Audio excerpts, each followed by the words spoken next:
Rebonjour, toujours à El Padel Club dans la région lilloise pour cette présentation des produits Quickma. Et puis avec nous, le chef produit, le responsable de ces raquettes-là, l'un des responsables en tout cas, Frédéric Houdeville. Bonjour Fred. Bonjour Franck.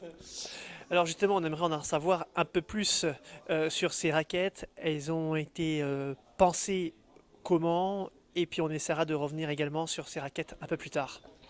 Alors, on a tout d'abord la volonté a été de créer une marque dédiée spécifiquement pour le paddle, puisque on y croyait, on croit beaucoup au développement de ce sport, et ça nous permettait d'avoir une équipe un petit peu plus petite, de pratiquants passionnés.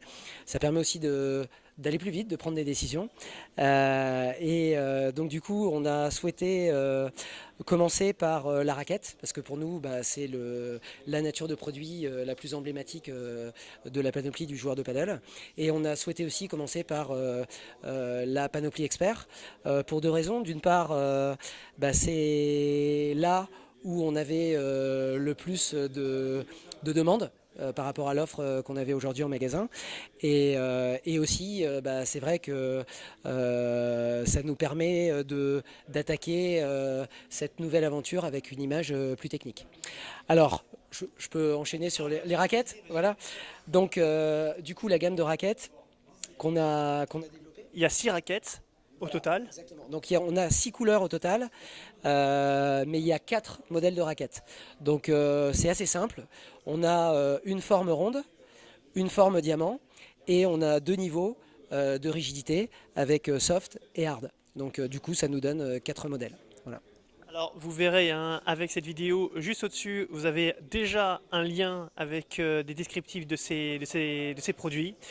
Euh, il y a aussi quelques spécificités. Tu en as parlé tout à l'heure lors de la présentation, des spécificités liées à ces raquettes. Donnez-nous, en termes de solidité par exemple. Alors oui, on a vraiment essayé de travailler dans la composition, dans le choix de la construction et le choix des composants. C'était notre priorité. Donc d'avoir des raquettes extrêmement durables. Donc on a pu aussi le tester grâce à notre laboratoire hein, qu'on a ici à Lille. Et on est assez fiers de la durabilité et de la résistance de ces raquettes. Parce que pour nous, c'est un point qui est très important. C'est quand même un des problèmes qu'on rencontre le plus dans le paddle. Et on souhaitait y répondre. Voilà, mais il n'y a pas que ça.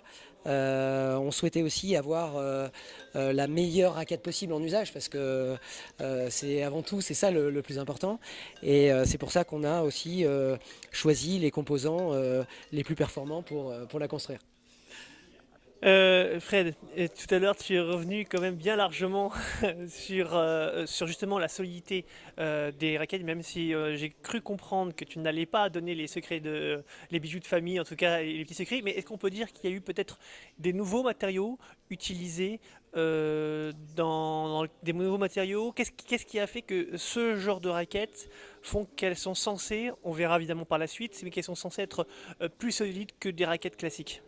Non, il n'y a pas de nouveaux matériaux, il y a une nouvelle méthode de construction. Voilà. Donc, en tout cas, par rapport à ce qu'on utilisait jusqu'à présent. Voilà, c'est essentiellement grâce à ça. Mais en utilisant des matériaux existants et qui ont fait leurs preuves et qui sont utilisés par les modèles les plus top de gamme. Voilà. Alors justement, pour revenir à cela, tu as également dit tout à l'heure, hein, j'ai bien écouté, que en même temps que les vidéos, etc., qu'il y avait, que c'était des raquettes qui s'adressaient à des joueurs également avancés, même pourquoi pas professionnels. Est-ce que ça veut dire que il y a déjà peut-être dans le viseur de la marque Quickma quelques ambassadeurs de renom, peut-être sur le circuit du World Padel Tour? Est-ce que vous êtes déjà en train de voir si, voilà, est-ce qu'il y aurait une surprise peut-être prochainement? Il n'y aura pas de surprise prochainement. Parce qu'au contraire, ça va être un positionnement qu'on va clamer haut et fort, qui, on l'espère, on compte là-dessus pour faire la différence. C'est-à-dire que on va mettre toutes les ressources au service du produit et qui sera perceptible dans l'usage. Donc voilà, tout ce qu'on va mettre comme ressources, ça va être ça. Donc euh, pour l'instant, enfin en tout cas, le sponsorise ne fait pas partie des priorités du moment. Donc il n'y aura pas il y aura pas de surprise à ce niveau-là. Voilà, très bien. Bon, on va essayer de voir, de gratter un petit peu s'il y avait. Enfin, ainsi, déjà, il y a Horacio, qui est déjà l'une des figures du paddle international, hein, quand même, qui est peut-être l'un des plus grands entraîneurs, certainement l'un des plus grands entraîneurs au monde.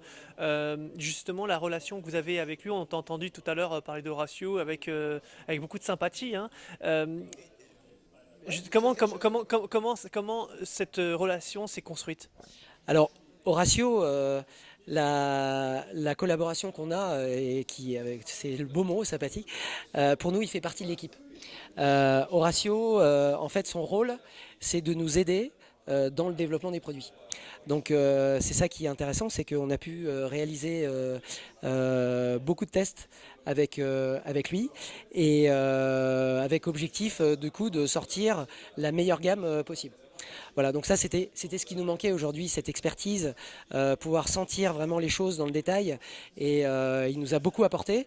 Donc c'est pour ça qu'on collabore avec lui, on travaille avec lui, on réalise des tests, allez, quasiment on passe 2 jours par mois ensemble, je pense, en moyenne, et il fait vraiment partie de l'équipe. Et je pense qu'aujourd'hui, cette gamme de raquettes, c'est un peu aussi le bébé d'Horatio. En tout cas, je pense que si vous lui posez la question, il va en parler comme si c'était son bébé. Il joue, il joue avec laquelle? Il jouait avec celle-là. Voilà. Celle-ci, d'accord. Voilà. Donc, La la hard. plus hard. Exactement, la hard. Parce que déjà Horatio, il a une tradition de jouer avec des raquettes assez lourdes. Donc c'est la plus lourde, hein. Avec une gomme certainement un peu plus lourde, je crois que c'est la hard, je crois qu'on en a parlé, elle a une mousse un petit peu différente des deux autres, hein, je crois. Non. Exactement. Donc ce qui fait la différence entre les raquettes, c'est la mousse. Entre la hard et la soft, c'est la mousse. Et aussi le poids. Donc ça, c'est la raquette, celle-là, la hard forme diamant, qui est la raquette de la gamme Poids en tête un peu plus important que les autres, hein. qui répond aux joueurs qui ont le besoin de plus de puissance. Allez, dernière question. Allez, on va essayer de chercher un peu la polémique, c'est normal, on est taquin. Et c'est vrai que depuis qu'on a parlé de Quickma en janvier dernier, euh, des internautes se sont demandé pourquoi ce changement de marque alors que Artengo est l'une des marques connues, notamment en Espagne, est une place forte du paddle en Espagne, qui vend beaucoup de raquettes. Alors certains voilà, certains ont dit le positionnement, d'autres ont dit ils vont passer de moyenne qualité à très bonne qualité. Bref, il y a tout qui s'est dit. La réponse, verdict. Bah, la réponse, en fait, elle est assez claire. C'est que Quickma, c'est le nom de notre équipe. On a décidé de faire une équipe complètement dédiée pour le paddle, avec des nouvelles personnes, une nouvelle organisation, avec un centre de conception qu'on a installé à Madrid. Donc moi, je vis à Madrid toute l'année. On a avec nous un ingénieur produit, on a avec nous un designer. On travaille avec le centre, bien évidemment, de recherche et développement ici à Lille pour bénéficier de toute la compétence, comme je l'ai expliqué tout à l'heure, et aussi des installations, des machines de test qu'il y a. Mais voilà, c'est une nouvelle équipe. On avait besoin d'un nouveau nom. Et puis maintenant, quand on signe la raquette, on la signe de notre nom. C'est notre engagement, notre fierté.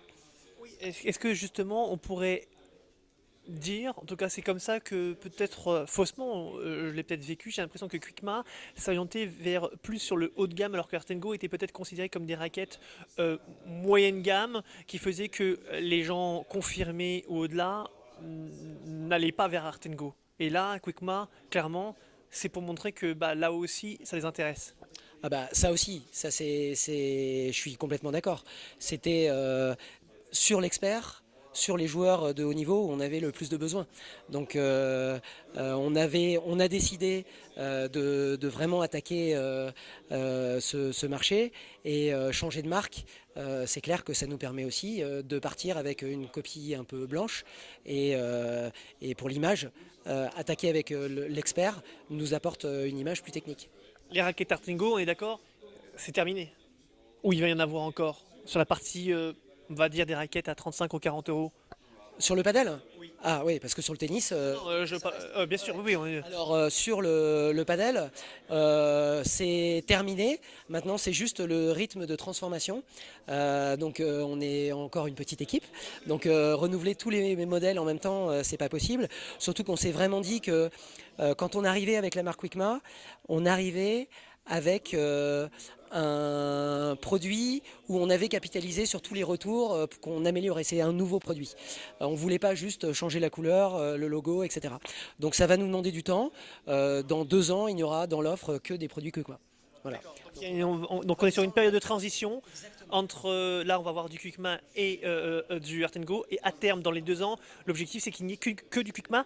D'ailleurs pourquoi pas même avoir des gammes de chez Art Go qui passeraient peut-être chez Quickma. Je pense à des raquettes peut-être qu'on ne trouve pas ici puisque pour rappel hein, les raquettes que nous avons ici sont des raquettes haut de gamme. Elles sont toutes à 90 euros mais jusqu'à aujourd'hui Art Go proposait plutôt des raquettes à des tarifs qui à moitié moins chers. Oui, mais toutes ces raquettes seront disponibles en France, hein.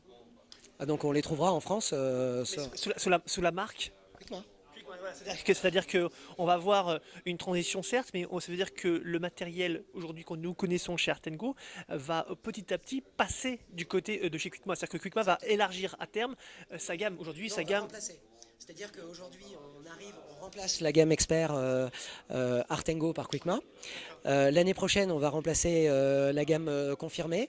Et en 2021, on va remplacer la gamme débutant. Voilà. Donc on est en train de dire exactement la même chose. D'accord. Ouais, D'accord, donc pardon, Bon, voilà, on est d'accord. Ok. Bon, bah, je pense on est très très bien. Merci beaucoup Fred. Je crois qu'il est temps pour nous d'aller jouer. Ah bah, on va essayer. Tester quand même, hein. Oui, oui, oui. C'est parti. Alors on y va. Go. Ok, nickel. Merci.